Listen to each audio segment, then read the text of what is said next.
فلسطین کی آزادی کا مشن، یہودیوں کو قدم قدم پر دھول چٹانے والا، اکیلا ہی عالم کفر سے ٹکرانے کا حوصلہ رکھنے والا، پاک دھرتی کا ایک عظیم مجاہد، کفر پر لاوے کی طرح برسنے والے اس مجاہد کی طویل داستان سننے کے لیے چینل کو سبسکرائب کیجئے اور ویڈیو کو لائک کیجئے۔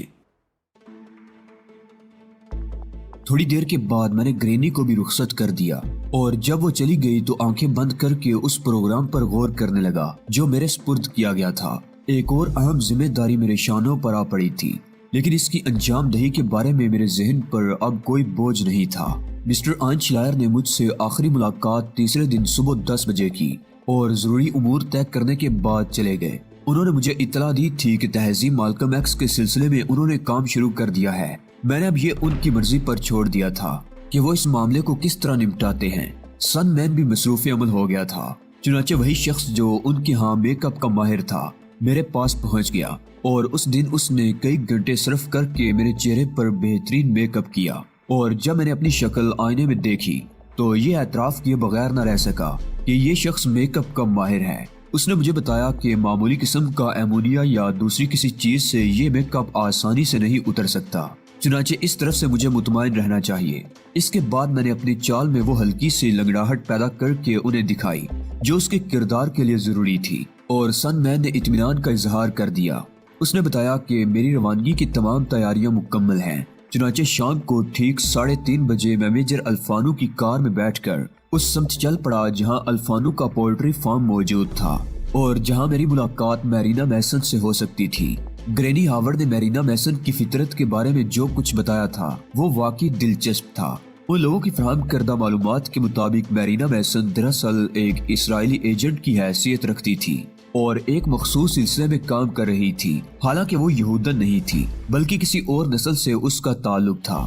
وہ کوئی تربیت یافتہ سیکرٹ ایجنٹ بھی نہیں تھی، بس کچھ ایسے معاملات تھے جن کی بنیاد پر اسرائیل کو اس کی ضرورت پیش آئی اور انہوں نے اسے خرید کر اپنے مفادات کے لیے استعمال کرنا شروع کر دیا۔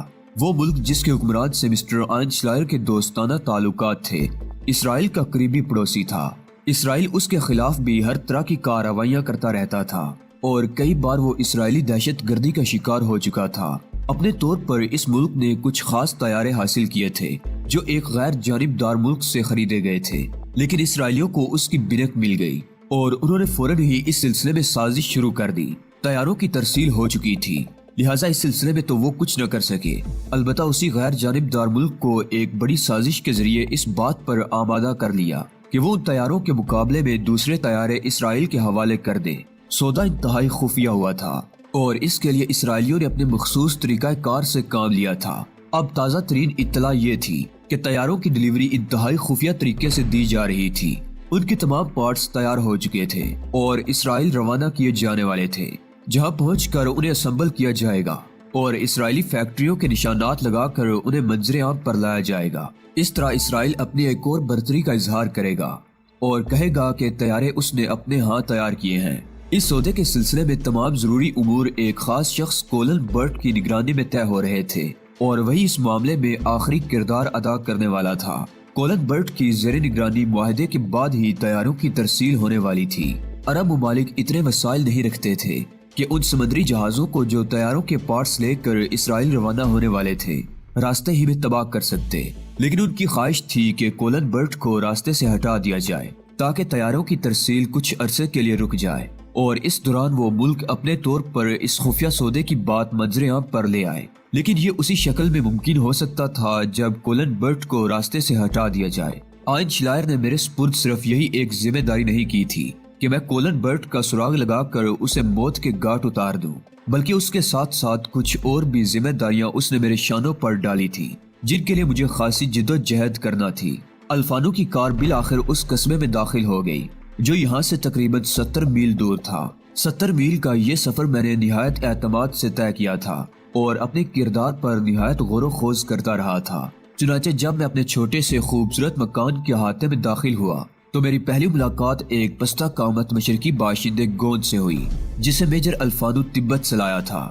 گوند نے آگے بڑھ کر میری کار کا دروازہ کھولا اور میں لنگڑاتا ہوا اس سے خیریت معلوم کر کے اندر داخل ہو گیا۔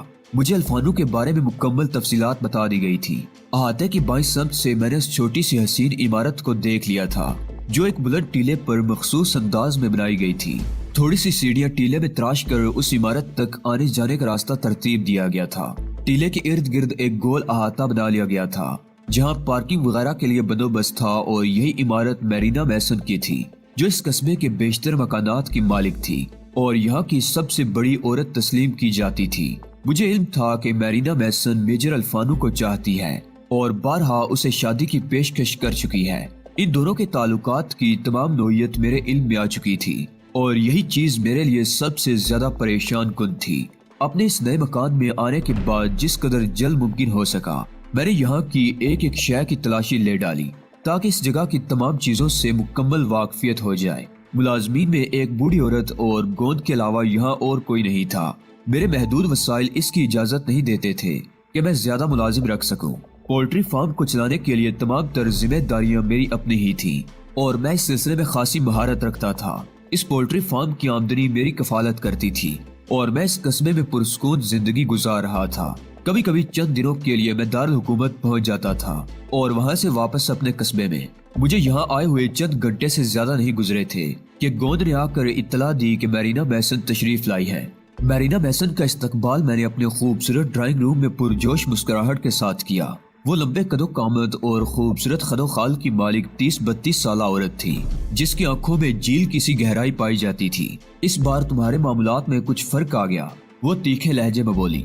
हाँ, और इसके लिए मैं तुमसे माफी चाहता हूँ, मैंने मुस्कुराते हुए कहा और वो अजीब सी निगाहों से मुझे देखने लगी। मुझसे उसका लहजा किसी कदर तंजिया सा था। हाँ, ये बात मैंने बहुत पहले सोची थी कि अब तुमसे इसका एतराफ कर लूंगा। किसका? वो पूरी इश्तियाक लहजे में बोली। उसने मेरी आवाज या मेरे अंदाज में कोई तब्दीली महसूस नहीं की थी और ये बात मैंने उसके चेहरे पर पढ़ ली थी जिससे मुझे बेहद तकवीयत पहुंची थी। यही कि इतने अरसे तुमसे जुदा रहकर मैंने महसूस किया कि एक तुम्हारी जात वाहिद है जो मुझे याद आती है। इसके अलावा मुझे किसी किस्म का तरद्दुद नहीं था। इस बार शायद तुम मुझे बेवकूफ बनाने का तहिया करके आए हो, वो अफसुर्दा लहजे में बोली। क्यों डियर, ये बात तुमने क्यों सोची? मुझसे सवाल कर रहे हो अल्फानो? अपने आप से पूछो कितनी तन्हा हूँ मैं, और जब तुम नहीं होते तो मेरी जिंदगी में ये तन्हाइयाँ इस कदर बढ़ जाती हैं कि मैं खुदकुशी के बारे में गौर करने लगती हूँ। कैसी बातें कर रही हो मैरीना? तुम्हारे पास क्या कुछ नहीं है? जिंदगी की तमाम आसाइशें तुम्हें हासिल हैं, जायदाद है, नौकर चाकर है, एक पुरस्कून जिंदगी है तुम्हारे पास। हाँ, शायद तुम्हें ये जिंदगी पुरस्कून महसूस होती हो, लेकिन मैं अपनी जात की तन्हाइयों से उकता गई हूँ। मेरी समझ में नहीं आता अल्फानो कि तुम्हें मुझ में क्या खराबी नजर आती है। मुझे अपनी जिंदगी में शामिल क्यों नहीं कर लेते? क्या खामी है मुझ में? जायदाद है, दौलत है, तन्हा जिंदगी है, किसी बच्चे का बार भी नहीं पड़ेगा तुम पर। फिर न जाने क्यों तुम मुझसे भागते हो। मेरी जिंदगी में तुम्हारे अलावा और है क्या मैरीना? बस यही सोचता हूँ कि तुम्हारे काबिल हूँ या नहीं। कहीं ऐसा न हो कि तुम तक पहुँच जाऊँ और फिर तुम्हारी नजरों से गिर जाऊँ। मैं एक लंगड़ा आदमी हूँ, जिंदगी की दौड़ में तुम्हारा साथ कहाँ तक दे सकता हूँ। हमाकत की बात है, क्यों ऐसा सोचते हो? मुझ पर यकीन नहीं है? उसका जवाब सुनकर मैं खामोशी से गर्दन झुकाकर बैठ गया। अदाकारी तो करना ही थी। वो अपनी जगह से उठकर मेरे नजदीक आ गई और मेरे शाने पर अपने हाथ का बोझ डालते हुए कहा, अपना सब कुछ मुझे दे दो अल्फानो, और मेरे पास जो कुछ है उसे अपना लो। मैं समझूंगी मुझे जिंदगी की हर शय मिल गई। तुम्हारी जात में एक ऐसी कशिश है मेरे लिए कि कोई और मेरी निगाहों में नहीं बाता, वरना तुम जानते हो कि बहुत सी निगाहें मेरी दौलत की तरफ निगरां हैं। काफी देर तक हम इसी किस्म की अहमकाना गुफ्तगू करते रहे। मेरी उम्र भी मौजूदा शक्लो सूरत में इस काबिल नहीं थी कि मैं रोमानिक गुफ्तगू करूं, और ना ही ये गुफ्तगू उस औरत पर सजती थी। हम दोनों पुख्ता कार अफराद थे, लेकिन अपनी जिंदगी के कई साल पीछे लौट गए थे। मैरीना मुझसे बातें करती रही। मेरी इस वक्त की गुफ्तगू ने उसे बड़ा खुश कर दिया था और उसने बार बार इस बात का इजहार किया था कि इस बार वो मेरे अंदर नुमाया तब्दीलियां पा रही है। काफी देर तक साथ रहने के बाद उसने उठते हुए कहा, मैं जा रही हूँ, रात का खाना मेरे साथ ही खाओगे और सुनो, रात मेरे घर ही गुजारोगे। मैंने मैरीना की ये पेशकश कबूल कर ली थी।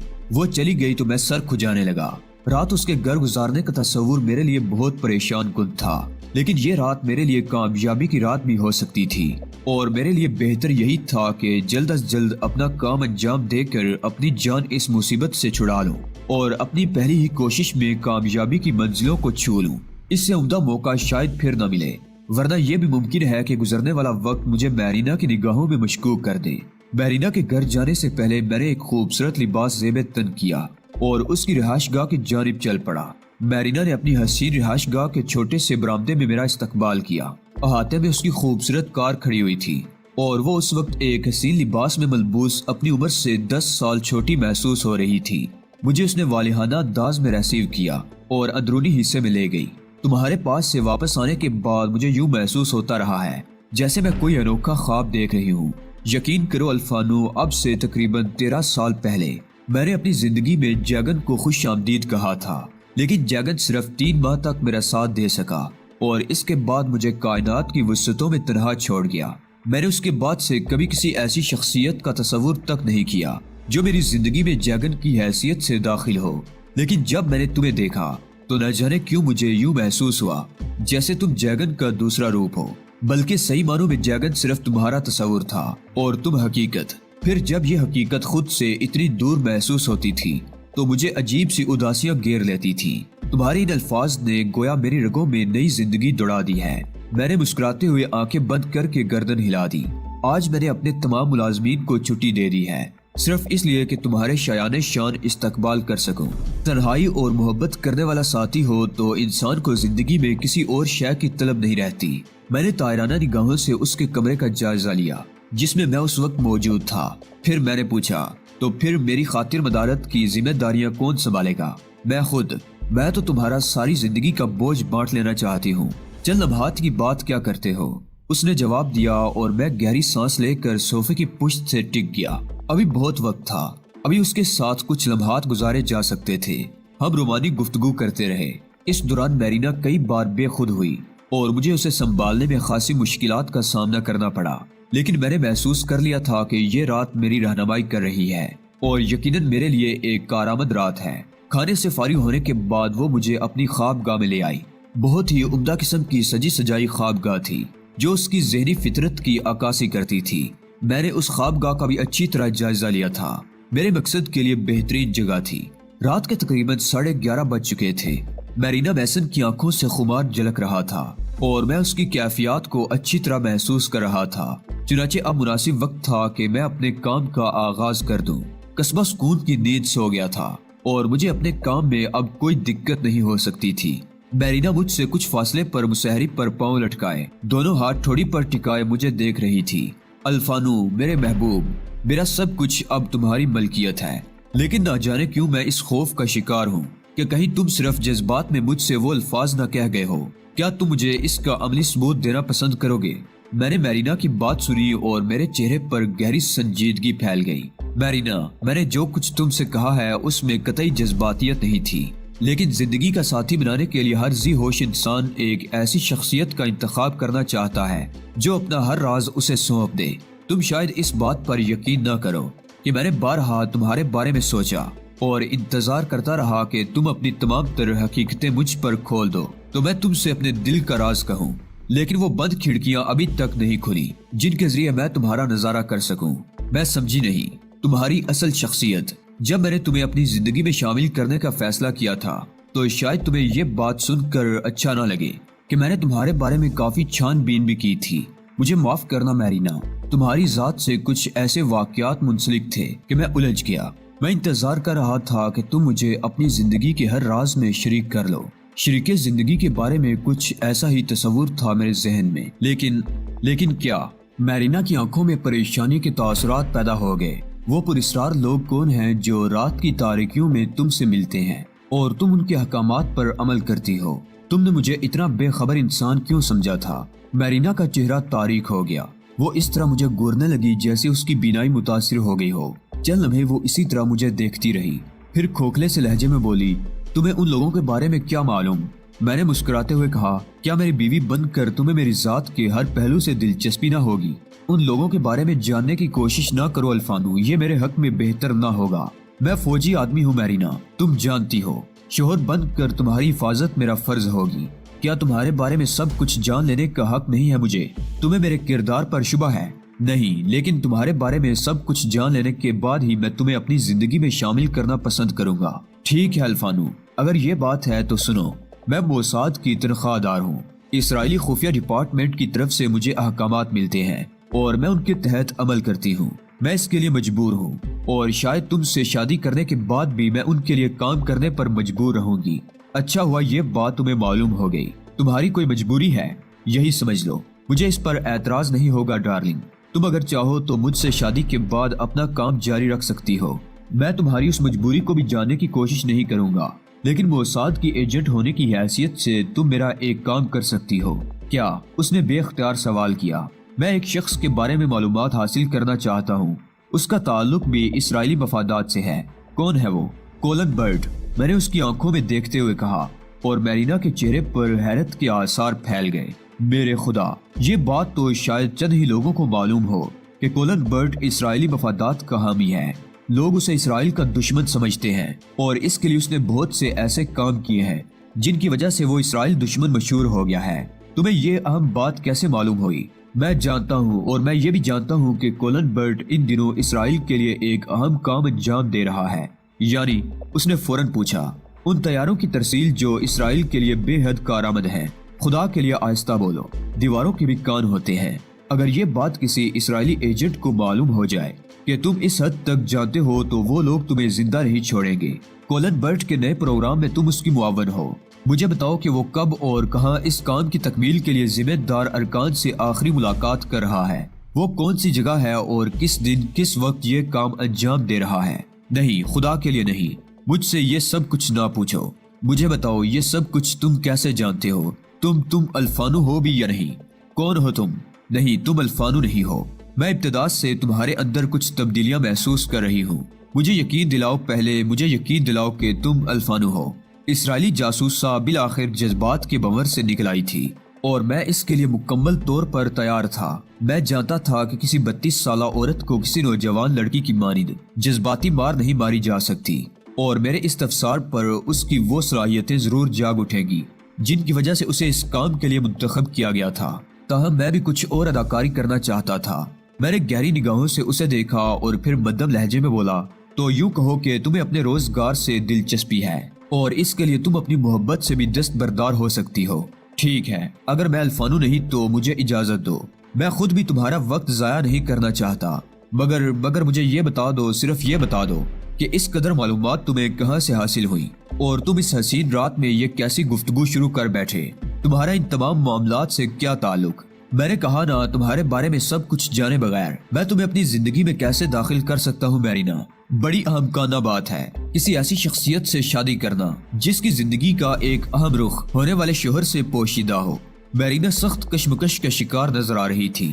پھر اس نے گمبھیر لہجے میں کہا، اگر تم یہ جان بھی لو تو تمہیں اس سے کیا فائدہ ہوگا؟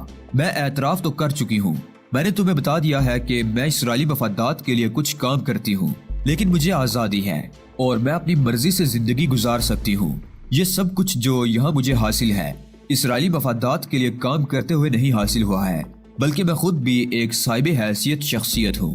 بس کسی نہ کسی طرح ان لوگوں کے جال میں پھنس گئی۔ زندگی کے کسی مرحلے پر میں اس کے بارے میں بھی تفصیل بتا دوں گی۔ کیسی باتیں کر رہی ہو میرینا؟ تو مجھے اتنا تو بتا نہیں سکتی کہ کولن برٹ اپنے مقصد کے لیے ان لوگوں سے کب اور کہاں ملاقات کر رہا ہے، اور دعویٰ یہ کرتی ہو کہ مجھ سے مخلص ہو؟ یہ بات میں کبھی نہیں بتاؤں گی۔ یہ بات نہ صرف میری بلکہ تمہاری زندگی کے لیے بھی خطرہ بن جائے گی۔ تھینک یو میرینا، مجھے تم سے کوئی شکایت نہیں ہے، اور اب میں اجازت چاہتا ہوں۔ تم کتنے عجیب ہو الفانو، ایک ایسی بات پر اپنے اور میرے درمیان تمام رشتے ختم کر رہے ہو جس سے تمہارا کوئی براہ راست واسطہ بھی نہیں ہے۔ ممکن ہے واسطہ ہو میرینا، میں نے اسے دیکھتے ہوئے کہا۔ اگر تم مجھے اس واسطے کے بارے میں بتا دو تو میں تمہیں کولن برٹ کے پروگرام کے بارے میں بتا سکتی ہوں۔ ہم دونوں اپنی معلومات کا تبادلہ کر سکتے ہیں۔ یہ سودے بازی کیا تمہاری شخصیت کو، تمہارے خلوص کو مزید مشکوک نہیں بنا رہی میرینا؟ میرینا نے کچھ سوچتے ہوئے کہا، مگر الفانو، اچھا ٹھیک ہے، تمہاری مرضی۔ سنو، کولن برٹ آرک بیریو میں ویل سکوائر نامی عمارت میں اس ماہ کی 27 تاریخ کو ان حکام سے ملاقات کر رہا ہے جو طیاروں کی ترسیل کے لیے معاہدے پر آخری دستخط کریں گے، اور اس کے بعد ضروری امور نمٹا کر یہ طیارے وہاں سے روانہ کر دیے جائیں گے۔ ان کی روانگی کا کیا انتظام ہے؟ میں نے سوال کیا۔ خلیج ہگل سے انہیں سمندری جہازوں پر لاد دیا جائے گا، اور یہ جہاز ایک بالکل ہی مختلف راستے پر سفر کرنے کے بعد ایک مخصوص جگہ سے اسرائیل کی جانب مڑ جائیں گے۔ یہ تمام طیارے بڑے بڑے گوداموں میں پارٹس کی شکل میں بند ہیں۔ میرینا نے جواب دیا اور میں نے یہ تمام معلومات ذہن نشین کر لی۔ وہ جلتی نگاہوں سے مجھے دیکھ رہی تھی۔ پھر اس نے کہا، جانتے ہو اگر ان لوگوں کو کسی طرح یہ شبہ ہو جائے کہ یہ معلومات کسی اجنبی شخصیت کے کانوں تک پہنچ چکی ہیں تو شاید وہ مجھے سانپوں سے ڈسوا دے۔ ایسی اذیت ناک موت نے مجھے کہ موت بھی لرز اٹھے۔ وہ اتنے ہی درندہ صفت ہیں۔ یہ بات ان تک کیسے پہنچے گی میرینا کہ تم مجھے یہ سب کچھ بتا چکی ہو؟